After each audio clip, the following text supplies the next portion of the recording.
우리가 자동차를 운전하다 보면 운전자들이 좋아하는 길이 있습니다. 운전자들이 좋아하는 길이 어떤 길인지 아십니까? 신호등이 없는 뚫린 길입니다. 또 신호등이 있어도 신호 체계가 잘 되어져서 가는 곳마다 신호가 녹색으로 바뀌어서 막힘없이 가는 길, 그 길이 운전자들이 좋아하는 길입니다. 그래서 운전자들은 조금 먼 길이라 할지라도 돌아서 우회해서 신호등이 없는 또 신호 체계가 잘 되어져 있는 그 길로 돌아가는 것이 운전자들의 습관입니다. 그래서 대부분 운전자들이 신호등이 나쁜 것이다 라고 이렇게 말한다라고 한다면 그 말은 옳은 말이 아닐 수 있습니다. 신호등이 왜 있습니까? 건널목을 건너가는 사람들을 완전하게 걸어가도록, 또 교차로에서 차가 완전하게 통행하도록 해주는 것이 신호등입니다.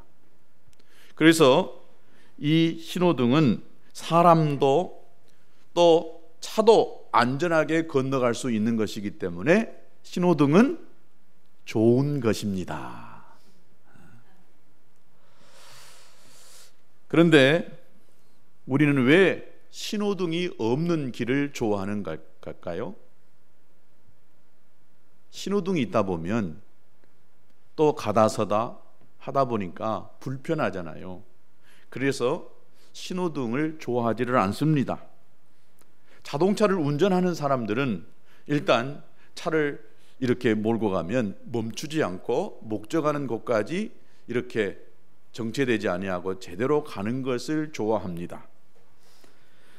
또 사람도 자동차도 모두 일정한 법칙을 정해놓고 서로 안전하게 다닐 수 있도록 만들어 놓은 것이 신호등입니다. 그런데 사람이 많으면 많을수록, 차가 많으면 많을수록 신호등은 그만큼 많이 세워집니다. 그러다 보니까 차도 사람도 제대로 이렇게 가지 못하고 속도가 떨어지고, 그러다 보니까 이 신호등에 대한 불편한 생각을 우리 모두가 다 갖게 되는 것입니다. 신호등은 차나 사람 모두 다 안전하게 통행할 수 있는 참 좋은 것입니다. 그런데 이 신호등이 길거리에 너무 많습니다. 우리가 생각하기 너무 많다 할 정도로 참 많습니다. 그런데 왜 이렇게 사고가 많이 일어날까요? 사람들이 신호등을 지키지 않기 때문에 사고가 일어납니다. 정해놓은 이 건널목으로 건너지 아니하고 무단 행동을 하기 때문에 사고가 일어납니다. 자동차도 신호등을 잘 준수하고 또 속도 규정을 잘 지켜낸다라고 한다면 사고는 줄어들 수밖에 없습니다. 운전자도 보행자도 사람입니다. 사람들이 신호등만 제대로 잘 지키기만 한다면 안전하게 사람도 또 차도 통행할 수가 있게 되는 것입니다. 고로 이 신호등은 사람들의 약속입니다. 녹색불에는 가도 되고 또 빨간불에는 반드시 멈추도록 되어지는 약속입니다. 하나님은 이스라엘 백성들과 약속을 하셨습니다. 그 약속을 우리는 계약을 맺었다라고 이렇게 이야기합니다. 즉 하나님과 이스라엘 백성들 간에 계약되어진 관계인 것입니다. 하나님과 이스라엘 백성들과의 약속은 바로 이것이었습니다. 하나님이 정해놓은 법칙대로 그 신호등대로만 잘 따라가면 너는 복을 받을 것이다. 하나님이 만들어 놓은 그 법칙, 그 말씀대로 살기만 하면 너는 큰 민족을 이루게 될 것이다. 너 그렇게 하겠느냐? 라고 이렇게 하나님이 말씀할 때에 이스라엘 백성들이 예, 그렇게 하겠습니다. 하나님을 우리의 주인으로 모시고 하나님이 말씀하신 이 법칙대로 우리가 그대로 살아가겠습니다 라고 이렇게 했습니다. 이래서 하나님과 이스라엘 관계는 약속된 관계입니다. 계약되어진 관계라고 볼 수가 있습니다. 그래서 하나님께서 주신 말씀, 즉 이스라엘 백성들이 지켜야 할 법이 있는데 이것이 바로 율법입니다. 우리는 율법이라고 하는 이야기만 들어도 별로 좋은 것이 아니다라고 하는, 즉 신호등과 같은 생각을 먼저 탁 떠오릅니다. 부정적인 생각을 갖게 된다는 것입니다. 왜냐하면 이것은 해야 되고 또 하지 말아야 되고 참 귀찮은 것이라고 생각합니다. 우리들의 자유를 억압하고 억누르는 아주 고리타분한 옛날 이야기라고 하는 부정적인 생각들을 우리가 먼저 율법에 대해서 갖고 있는 선입견이라고 볼 수가 있습니다. 그러나 약속이라고 하는 이 측면에서 생각을 해본다라고 한다면 율법은 다른 말로 하면 복을 받는 길입니다. 율법은 곧 신호등입니다. 우리가 안전하게 길을 건너갈 수 있고 또 차를 운행할 수 있는 바로 신호등과 같은 것이 율법이라고 믿습니다. 이스라엘 백성들이 복을 받기 위해서는, 잘 되기 위해서는 하나님과 맺은 이 약속대로 말씀대로만 살기만 하면 이스라엘 백성들은 자동으로 복을 받는 열방에서 가장 뛰어난 민족이 될 수 있었고 큰 민족을 이룰 수가 있게 됐던 것입니다. 사랑하는 여러분, 저와 여러분이 가지고 있는 거의 대부분의 차는 내비게이션을 가지고 있습니다. 우리가 처음 어디를 가려고 할 때에 길을 잘 알지 못할 때에 내비게이션을 작동해서 그 목적지, 주소를 정확하게 알고 입력하기만 한다면 이 내비게이션은 우리 차를 우리가 목적한 그곳으로 정확하고 분명하게 안내해 줍니다. 아무리 복잡하고 먼 길이다 할지라도 이 내비게이션은 정확하게 내가 목적한 그 목적지에 데려다 주는 역할을 하고 있는 것입니다.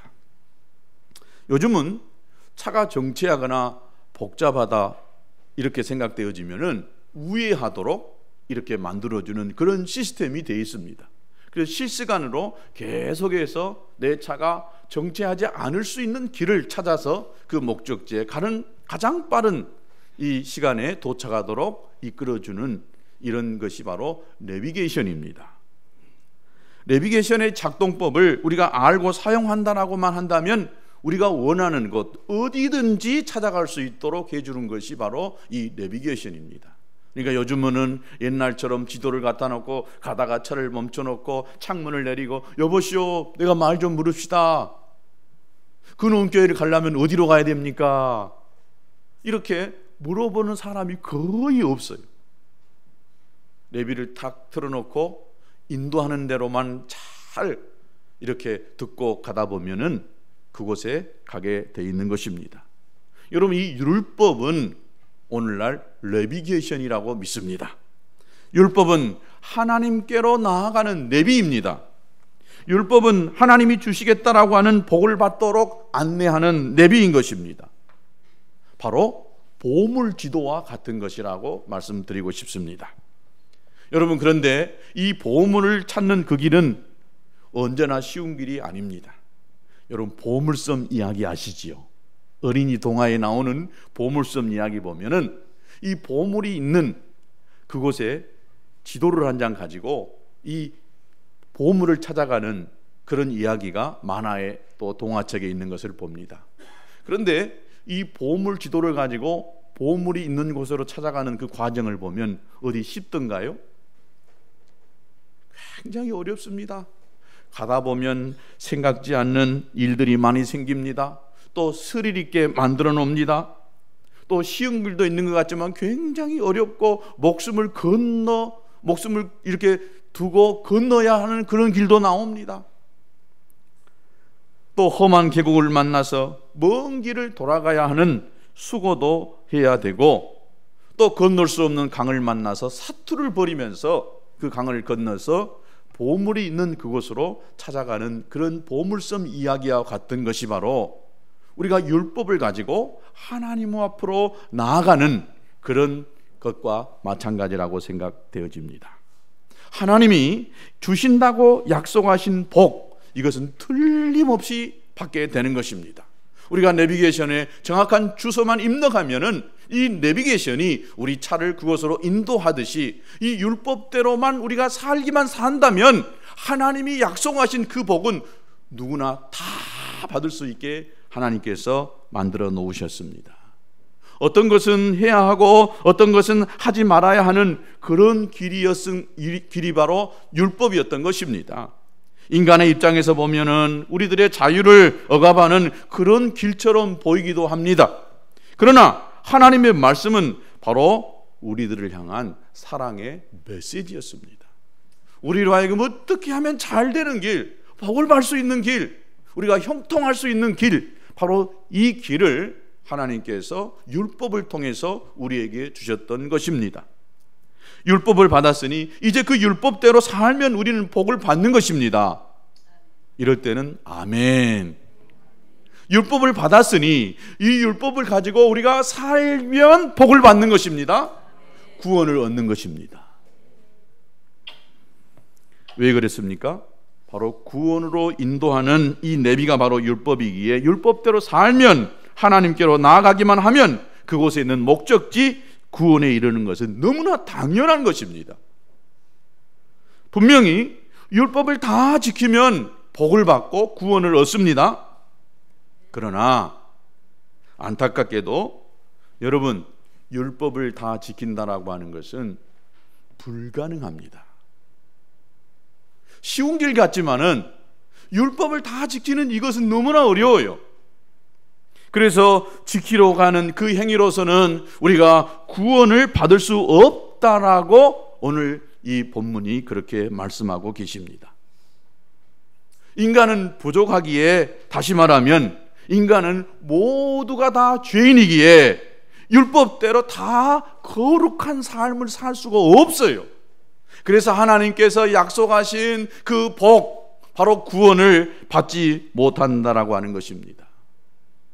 인간이 다 죄인이라는 거예요. 인정하기 싫으십니까? 그러나 성경이, 내가 죄인이 아니라고 할지라도 성경은, 하나님은 모든 인간이 다 죄인이라고 그렇게 이야기하고 있습니다. 의인은 없는데 하나도 세상에 없다라고 그렇게 이야기하고 있습니다. 인간을 보세요. 얼마나 잔인한지. 며칠 전에도 미국의 한 대학교에서 그 한 대학생이 총을 가지고 예수 믿는 기독교인이라고 한다면 일어서라게 해가지고 그냥 총을 난사해버렸습니다. 끔찍한 사고가 일어났더라고요. 그런데 거기 애기 아빠 그 학생이 총을 7발을 맞으면서 그 사람을 이렇게 제압을 해가지고 수많은 사람들을 죽음에서 건져냈다는 이야기를 제가 들었습니다. 이 사람이요, 어떻게 이렇게 잔인하고 무지막지한지. 그 사람만 그럴까요? 오늘 저와 여러분의 마음속에는 이 무지막지한, 이 잔인함, 이 교만함, 이런 것들이 없을까요? 우리가 그런 환경에 놓이기만 한다면, 아니 우리가 하나님의 말씀이 우리를 다스리고 내 양심이 제어하지 않는 한은 우리는요, 얼마든지 우리도 그렇게 잔인하고 극악무도한 사람이 될 수 있다는 것입니다. 그런 사람은 우리와 크게 다를 바 없는 똑같은 인간입니다. 조금 잘못 생각하는 것, 조금 우리보다 더 악한 생각을 하는 이것이 바로 그 무시무시한 행동을 만들어낼 수가 있다고 봅니다.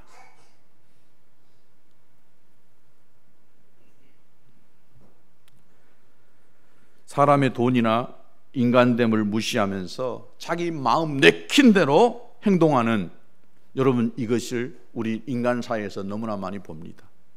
가정 안에서 정말 말하기도 힘든 어려운 일들이 너무나 많이 벌어지고 있습니다. 그것이 오늘날만 저는 일어났다고 생각하지 않습니다. 과거에도 많은 일들이 우리 주위에서, 가정 안에서 아주 입에 담을 끔찍한 사건들이 많이 일어났습니다. 그러나 요즘에는 이 통신이 발달되어져 가지고 조그마한 일들도 금방금방 이 인터넷을 통해서 또 이 스마트폰을 통해서 전 세계 사람이 그냥 어제 오늘 있었다고 한다면 불과 몇 시간 뒤면 모든 사람들이 다 알 수 있도록 이렇게 되어지기 때문에 아주 작은 것이라 할지라도 사람들에게 다 알려지고 있는 것이라고 봅니다. 저는 이것이 최근에 많이 일어나는 일이라고 이렇게 볼 수는 있겠지만 최근에만 있는 일이라고는 생각지 않습니다. 왜냐하면 인간이 오늘에 사는 우리 인간이나 100년 전이나 1000년 전이나 아니 이 당시에 모세 시대나 특별히 다를 것이 없다라고 생각합니다. 그러다 보니까 이런 극악무도한 일, 사람으로서는 저질 수 없다라고 하는 이런 일들이 많이 일어났을 걸로 생각이 되어집니다. 우리가 아무리 노력을 하고 착하게 살려고 몸부림을 쳐봐도 율법이 요구하는, 즉 하나님이 복을 받도록 이렇게 제시하시는 그 율법대로 살 수가 없는 것입니다. 그럼 왜 하나님이 율법을 이렇게 우리에게 주었을까요? 지킬 수도 없고 또 그것을 가지고 복을 받을 수도 없는 이 율법을 왜 우리에게 주셨을까요? 너무 아이러니하잖아요.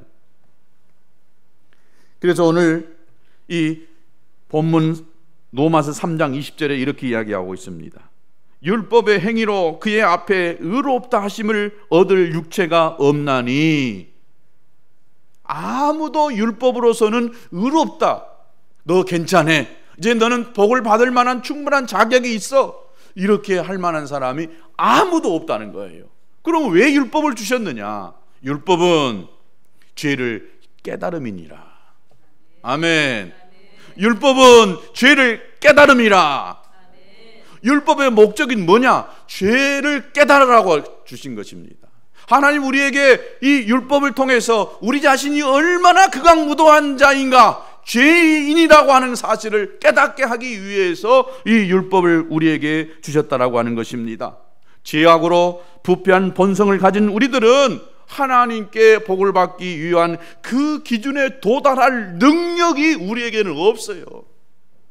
아무리 깨끗하고 거룩하고 완벽하게 살아낸다 할지라도 우리가 하나님이 요구한 그 기준에 이를 수 있는 사람은 단 한 사람도 없다고 저는 믿습니다. 왜? 죄인이기에 그렇습니다. 아무리 성자라 할지라도 우리 모두는 다 죄인이기에 하나님이 요구한 이 기준에 이를 사람 단 한 사람도 없는 것입니다. 율법을 지키려고 아무리 발버둥을 치는 모습을 보인다 할지라도 그 행위를 가지고는 하나님의 복을 우리가 차지할 수가 없다는 것입니다. 아무리 절제하고 인내하고 그 율법을 지키려고 해도 할 수가 없는 것입니다. 왜? 우리의 타락한 본성, 죄인의 모습이기에 그렇다라고 하는 것입니다. 그래서 우리의 모습을 오늘 23절에 이렇게 가르치고 있습니다. 모든 사람이 죄를 범하였음에 하나님의 영광에 이르지 못하더니.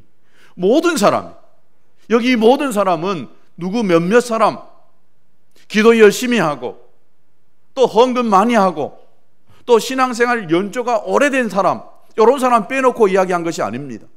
목사님들, 장로님들, 집사님들 빼놓고 이런 사람 이야기하고 있는 게 아닙니다. 모든 사람입니다.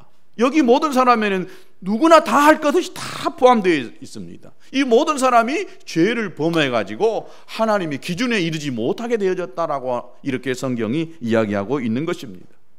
율법을 통해서 우리는 한없이 바로 악한 우리들의 죄를 깨닫는 것입니다. 하나님과 언약을 맺은 하나님의 말씀대로 살 수 없는 우리들의 한계를 깨닫게 되는 것입니다. 그래서 3장 20절에 율법으로는 죄를 깨달음이라. 우리는 이 말씀을 통해서 어떻게 살아야 하는지를 알게 되는 것입니다. 그리고 그 말씀대로 살아보려고 몸부림을 쳐보기도 합니다. 그러나 몸부림을 치면 질수록 우리들의 이 악한 모습에 대해서 우리는 알 수가 있게 되는 것입니다. 이러한 본성을 가지고 살아가는 우리들의 노력으로는, 말씀을 온전히 순종하지 못하면서 살아가는 우리의 행위로는 구원에 이를 수가 없는 것입니다. 우리에게 구원을 베풀어 줄 율법이 있어도 이 율법을 지킬 수 없기에 우리는 구원받을 수가 없다는 거예요. 율법이 바로 우리에게 복을 주시는 것이고 구원에 이를 수 있는 길을 마련해 놓았어요. 그러나 율법으로서는 우리가 구원받을 수가 없다는 것입니다. 너무 안타깝지요. 그럼 왜 율법을 주셨냐?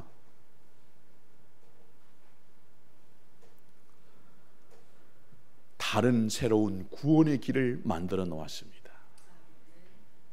율법을 지킴으로만 구원을 받을 줄 알았는데 새로운 길이 있다는 거예요. 이것도 틀린 길이 아닙니다. 율법도 틀린 길이 아니에요. 여기 지키기로만 한다면, 이대로만 하기만 한다면 우리가 구원을 얻는 것이에요. 복을 받는 거예요. 그런데 해도 안 돼요. 해봐도 안 돼요. 율법의 다른 길, 바로 그 길이 있다는 거예요. 그 길이 어떤 길일까요? 예수 그리스도인 것입니다. 바로 예수 그리스도를 믿는 믿음의 길, 이것이 새로운 구원의 길인 것입니다. 예수 그리스도를 믿음으로 말미암아 바로 구원에 이를 수 있도록 허락해 놓으셨던 것입니다. 죄악의 부패한 본성을 가지고 인간은 율법이 요구하는 하나님의 의의 기준에 도무지 도달할 수가 없는 것이에요. 한마디로 말하면 율법을 지키는 것으로서는 하나님이 정해놓은 그 의롭다 이렇게 인정받을 수가 없는 것인데, 하나님이 다른 길, 새로운 길을 허락해 놨는데 그 길이 바로 예수 그리스도예요. 그런데 이 예수 그리스도는 우리가 열심히 노력하고 열심히 애써서 그 길에 갈 수 있는 그런 것이 아닙니다. 너무 쉬운 길이에요.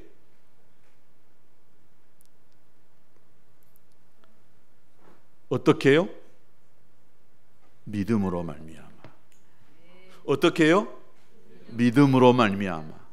예수 그리스도를 믿음으로 말미암아 구원에 이르는, 복을 받을 수 있는 길을 허락해 놓으셨던 것입니다. 여러분, 믿는 것이 돈 들어요? 안 들어요. 여러분, 믿는 것이 노력이 필요할까요? 여러분, 이 믿는 것이 시간이 지나야 믿어질까요? 교회 한 1년 정도 다니면 예수님이 믿어질까요? 한 금식을 한 5일 정도 하고 하나님께 기도하면 이 믿음이 생길까요? 헌금을 한 교회에다가 한 1,000만 원 정도 이렇게 한다고 그 믿음이 생길까요? 안 생겨요.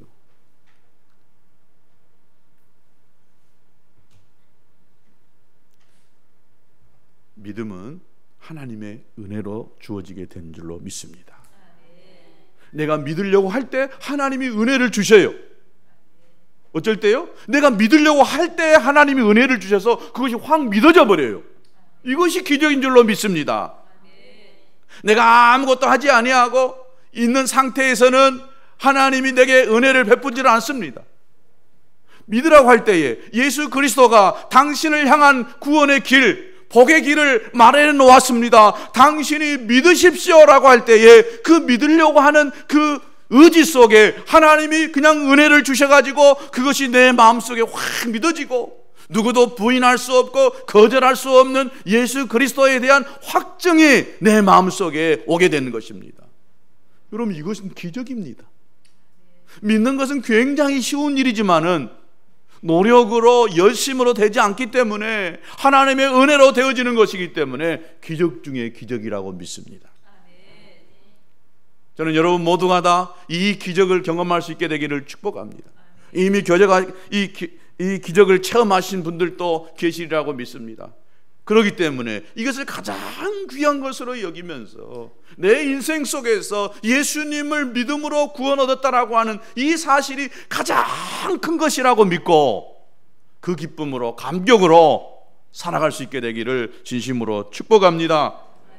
하나님께서는 우리들 스스로의 방법과 노력으로서는 거룩한 삶을 살 수 없는 우리들을 위해서 율법을 지키는 길이 아닌 새로운 길, 바로 예수 그리스도를 믿는 그 길을 통해서 구원의 길을 우리에게 허락해 놓으셨다라고 하는 것입니다. 하나님께서 우리를 위하여 예수 그리스도를 보내주셨습니다. 그분은 하나님이십니다. 하나님과 동등되고 이 본질이 같은 하나님이십니다. 근데 그분이 이 땅에 오셨습니다. 우리들의 모습으로 오셨습니다. 그분이 우리들이 슬퍼하는 그 모습을 그대로 슬퍼하셨고, 우리들이 지치고 배고파할 때에 그분도 동일하게 우리와 함께 지치기도 하시고 배고픔도 느끼시고 또 슬퍼서 눈물도 흘리시는 분이셨습니다. 이 땅에서 병들어 죽어가는 사람들을 향하여서 그분은 연민의 정을 나누고 계셨던 것입니다. 그리고 그분은 우리가 담당해야 될 죄값을 대신 치르기 위하여서 십자가에 달려 돌아가시는 그 시대 최고의 극형을 예수님이 받으셨던 것입니다. 이 죄라고 하는 것은 값이 있어요. 죄값이 있다는 것이지요. 그 죄값은 사망입니다. 죽음입니다. 여러분, 우리는 사단의, 우리가 예수님 믿기 전에, 구원받기 전에 우리는 다 사단의 권세 아래 있었습니다. 즉 사단의 권세 아래 있었다고 하는 것은 힘이 있기 때문에 그 힘 있는 자의 안에 굴복했다는 거예요. 사단이 어떤 권세를 가지고 있었어요? 무엇으로 우리를 종노릇하게 만들었습니까? 사단이 가지고 있는 권세가 도대체 뭐길래 이 땅에 수많은 사람들이 그 권세 아래서 쩔쩔매고 그 죄의 종노릇하며 살고 있습니까? 바로 죽음의 권세입니다. 바로 이 사단 마귀는 죽음의 권세를 가지고 사람들을 아주 종노릇시키고 있는 거예요. 그래서 우리는 죽음을 무서워하는 거예요. 죽음 앞에 벌벌 떨고 있는 거예요. 그런데 바로 이 죽음의 권세를 깨뜨릴 수 있는 길을 하나님께서 만들어 놓았어요. 죄값을 치르기만 하면은 더 이상 우리가 죄의 종노릇, 죽음의 권세 아래 있지 않게 되는 것입니다. 죄값을 대신 치르면 되는데 누구도 이 죄값을 치를 수 있는 사람이 없어요.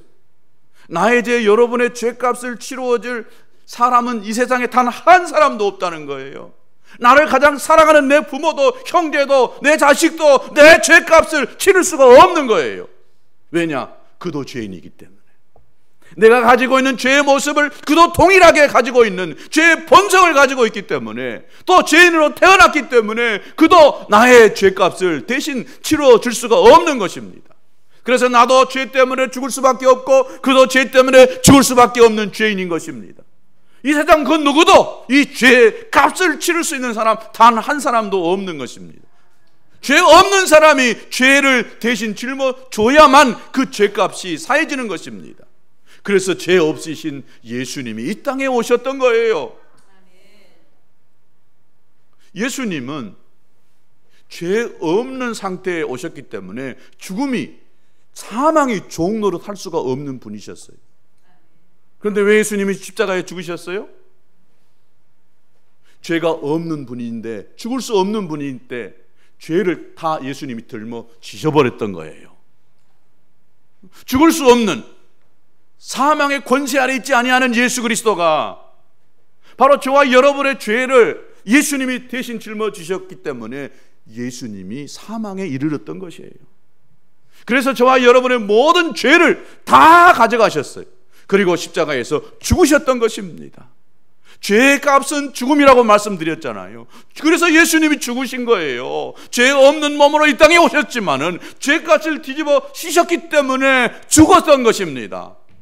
그러나 여러분, 예수님이 죽음으로 끝나셨습니까? 죽음을 깨뜨릴 수 있는 것이 뭐예요? 다시 살아나면 되잖아요. 그래서 예수님이 부활하심으로 인하여서 사단의 권세를 깨뜨린 거예요. 아멘. 할렐루야. 아멘. 이것이 위대한 사실입니다. 이것처럼 더 기쁘고 좋은 것이 어디 있겠어요? 그래서 이것을 가르쳐서 우리는 복음이다 라고 그런 거 이렇게 이야기한 것입니다. 바로 예수님이 십자가에서 죽으셨다가 다시 살아남으로 말미암아 사단의 권세를 박살낸 거예요. 죽음의 권세를 박살낸 것입니다. 그래서 우리가 그것을 믿는 사람들은 더 이상 죄의 종노릇 하지 아니하고 사단의 권세 아래 있지 않는 것입니다. 해방된 것입니다. 죄에서 해방되어졌고 사단의 권세에서 해방된 줄로 믿습니다. 여러분 이 사실을 믿으십니까? 예수님이 여러분의 죄를 다 짊어지셨다가 십자가에서 죽으셨고 죄 없는 몸이시지만 우리의 죄를 짊어지셔서 죽음의 권세 아래 놓이셔서 죽으셨지만 3일 만에 부활하심으로 이 땅의 모든 사망의 권세를 깨뜨리셨다고 하는 사실을 여러분이 믿습니까? 그렇다고 한다면 여러분 안에 더 이상 사단이 권세 아래 있지 아니하고 여러분이 자유한 자가 됐던 것입니다. 할렐루야. 바로 예수님께서 허락해 놓은 새로운 길이, 구원의 길이 바로 이 십자가였던 것입니다. 오늘 본문이 이것을 이야기하고 있는 거예요. 율법으로서는 우리가 아무리 노력하고 예수고 복을 받기 위해서, 구원을 얻기 위해서 그렇게 안달건 수십 년을 신앙생활하고 그렇게 해봤지만 안 됩니다. 그러나 어느 날 예수님이 내 마음속에 와서 믿어지고 깨달아지고 이것이 내 마음에 와서 믿음으로 올 때에 우리는 승리하게 되는 거예요. 그래서요, 이것이 깨달아지고 믿어진 사람은 이것을 위해서요 다른 모든 것들을 다 희생하는 거예요. 죽인다고 해도 이것처럼 귀한 것이 없기 때문에 이것을 믿고 확신하고 또 죽인다고 해도 다른 사람에게 가서 전할 수밖에 없는 것입니다. 오늘 여러분 안에 이 복음의 감격이 일어나게 되기를 축복합니다. 바로 이 로마서가 말하고 있는 것이 바로 이것입니다. 우리는 다 죽을 죄인이라는 거예요. 죄는 대가를 치러야 된다는 거예요. 그러나 하나님이 새로운 구원의 길을 열어놨는데 바로 예수 그리스도라는 거예요. 율법으로서는 할 수 없지만은 우리가 예수님을 믿음으로 죄에서 해방되어지고 하나님의 의에 이르게 되어졌다, 의롭다 하심을 인정받게 됐다라고 하는 이 놀라운 사실을 로마서가 가르쳐주고 있는 것입니다.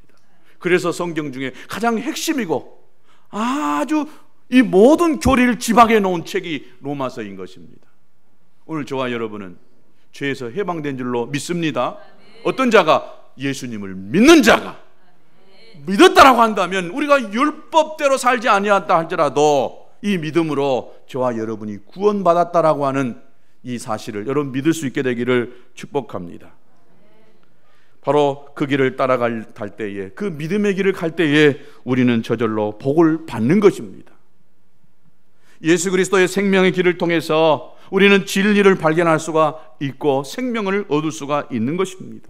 예수 그리스도를 믿는 이 믿음, 이 믿음의 고백이 저와 여러분을 의롭다라고 하는 것입니다.